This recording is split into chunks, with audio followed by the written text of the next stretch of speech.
Russia accused the United States Thursday of igniting tensions by deploying troops to Eastern Europe, despite Russia amassing some 120,000 troops along Ukraine's border, the New York Times reported. Pentagon officials announced Wednesday that 3,000 American troops would be sent to Eastern Europe to defend NATO allies from possible Russian aggression, as Russia continues to build up military forces and hardware in Belarus and near the Ukrainian border. Kremlin spokesman Dmitry S. Peskov said the U.S. is igniting tensions on the eastern continent and performing threatening actions in the vicinity of our borders. Clearly, Russian concerns are justified and understandable, said Peskov Thursday, according to the New York Times. All measures to ensure Russia's security and interest are also understandable. The Biden administration said the additional troops will ensure a robust defense of NATO territory as tensions escalate and diplomatic efforts make little progress. The president has said that troops will not be sent into Ukraine, while the State Department said the current increase in troops is temporary. These are not permanent moves. They're precisely in response to the current security environment in light of this increasing threatening behavior by the Russian Federation, said State Department spokesman Ned Price. The US and NATO have shared proposals on some security issues with Russia, which officials say President Vladimir Putin is still examining. So, the part I want to highlight is where Peskov says clearly Russian concerns are justified and understandable.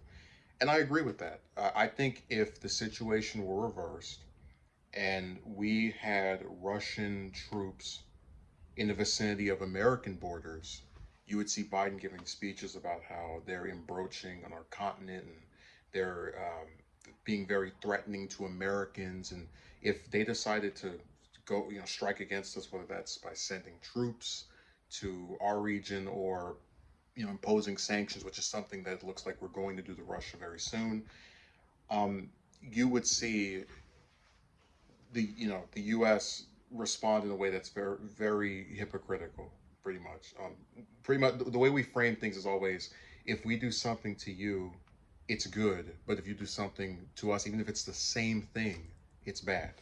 So my prediction is that we'll probably have some troops get killed, unfortunately, and it always is awful when American troops die because they're not the ones who decide to invade these countries that we have no business in. Um, then Biden will probably declare war with Russia over there, and we'll have people who will be coerced into believing this is something that needed to happen. Oh, if only Russia hadn't have been in Ukraine's border. No, if only the U.S. hadn't have sent 3,000 people to get involved in another conflict that they could just talk out or stay out of entirely.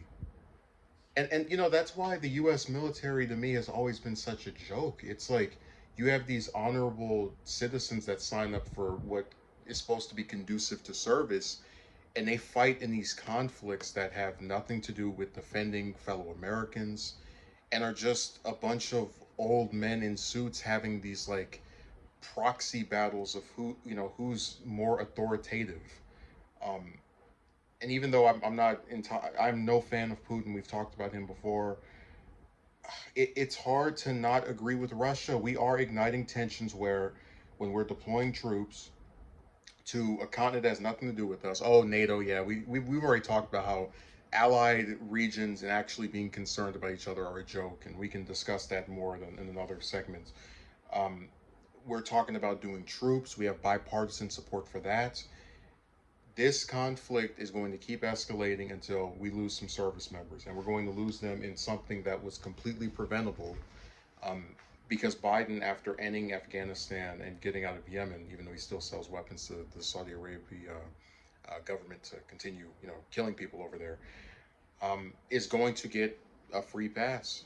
You know, you'll have his spokes lady, or I guess his the various people in his administration just sit there and go, well, Russia was invading this other country, and it's our duty to protect those that can't protect themselves, even though we usually end up killing innocent people with our weaponry.